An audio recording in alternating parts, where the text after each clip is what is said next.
So I'm on my last string of chores here. I'm about to go get the dog food that Lester just bought, and I look out and I'm like, when do we get a red donkey?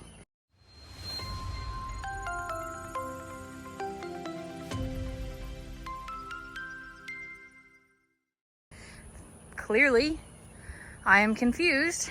I'm like, did Lester bring home a new animal? No, it's Donkey Dan. He's been rolling in the dirt. Yeah, we had a little bit of a sloppy day here today, so we got some outer bands of the hurricane that came here with some, misting, sprinkling rain. And we've been really blessed to have pretty steady rain to keep this all green and lush, but it has caused a few things out here in the pasture to look a little sloppy. Oh, sweetie, are you okay? She's, sliding. I hate that because we have clay soil that it becomes a skating rink out here. So I try really hard to kind of rotate where we feed during this time. And this time I didn't throw the hay far enough down the hill. I usually just push it out further so that they don't get caught in the muck. But you can see, number one, she's swatting at flies because the flies are insane today. But number two, that she's the one who chose to eat on the hill. Hi, Ivy. Hi, my beautiful girl. Hi. You having some dinner too? Hey, Boo. Hey, Buckies. Now, they're a little smarter because they chose I said it, okay? I was trying to say it so nobody else could hear it. They chose the spot that didn't have such an incline. Now, if you want to know who the real smart one is, it's that one over there who ate where there's like no incline whatsoever. It's virtually flat. It's kind of yucky. And I'm doing farm dishes every day, and they are getting their grain in lovely clean bowls that don't look so clean after they get done with them because they're dirty. As you can see, that is not a new tattoo on Voodoo. That's dirt and more dirt. Yeah, a lot of flies too. I need to get some fly spray out here, and I will do that here shortly. But I looked up and I saw a red donkey, and I'm like, wait, what? First was like, how did Dinky Daryl get over there? And then he was too big to be Dinky Daryl. And then I realized very quickly that Donkey Dan, Dinky and Donkey, holy cow, I can barely talk right now. Donkey Dan is actually just covered in red dirt. Yeah. You know that where I'm from, we don't have red dirt. That's not really a thing. Our dirt is like almost black.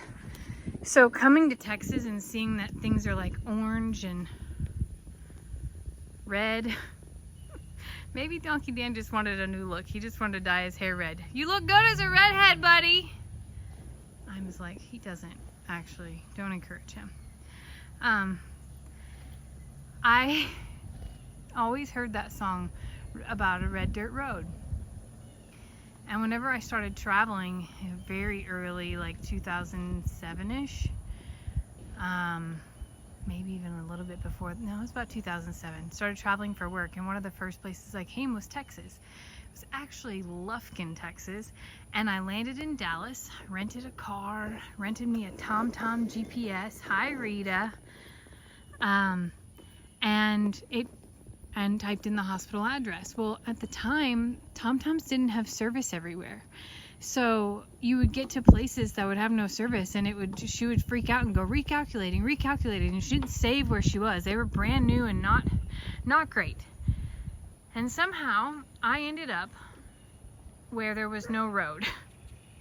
I guess it lost service and I wasn't paying attention. She didn't say anything. All of a sudden she just said recalculating, and at that moment I was in the middle of a field down a red dirt road, no joke, and had gotten to a place where the road was kind of washed out, and I didn't have cell reception and I didn't have GPS reception. And here I was, mid-20s, a little small town girl from Southern Illinois who is embarking on this journey of like, I can do it, and don't worry about it, it'll be fine. I was just born with that, like, how hard could it be gene. And I'm in the middle of nowhere, and I mean nowhere, somewhere between Dallas and Lufkin. and somewhere where there was only red dirt road and trees. And I ended up just following my own tire tracks to get back out of that circumstance, to be able to get back to civilization.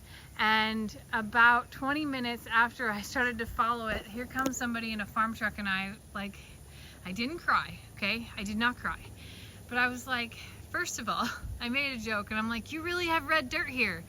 And that person looked at me like, what in the Yankee are you talking about? Yes, we have red dirt here. A lot of dirt is red here, and a lot of our roads are dirt. Speaking of red, you look red, my love. So I asked him, like, how do I get back to a highway or whatever? And he's like, you know, gave me the standard directions of like, go down to the mailbox and make a left and go down to where the trees break, and you know, like those types of directions, because I clearly looked like I had no idea what I was doing. I didn't. And I got my little rental car and I figured it out and ended up in Lufkin only 30 minutes later than I originally had thought I would get there. But I'm kind of a pre-planner when it comes to travel, especially back in those days, and I was flying a whole day early. And that is really what started my journey of like getting lost on purpose. Not to that caliber, but in a way of like, when I got to the places that I would go, like in, you know, those little towns or whatever, I would turn the GPS off and just drive around and see if I could navigate my way back to the hospital, see if I could navigate my way back to the hotel. I had the GPS that I could turn on if I needed to, but I became very directionally aware from doing those things, and I'm grateful for that skill set now. I also printed out MapQuest maps before I would go every time from that point on, because you can't rely on service or technology. I learned a lot during those years, and those adventures are very near and dear to my heart, because I was very much a naive young Jamie who was excited to see the world and excited to participate in healthcare and to get out and make a difference, even though I didn't do patient care. I've always been administrative. But to me, doing those things was able to, I was able to support the people who did care for patients. And I loved my career. I still do love my career. And I love being a part of those types of things. And I love to learn. So whether it's learning about red dirt, about horses, about healthcare, or anything, red dirt is very near and dear to my heart, but not probably for the reasons that anyone would have ever thought until they heard that story. God bless those TomTom GPSs, and man, we've come a long way on navigation and getting to and from. But I also am glad that I do know how to read a map and that I'm not afraid to ask questions.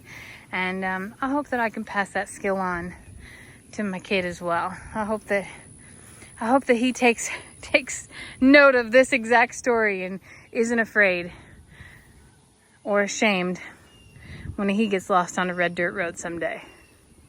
Anyway, no, we do not have a new red donkey. Donkey Dan just had a little hair color change. He's trying it out for the night.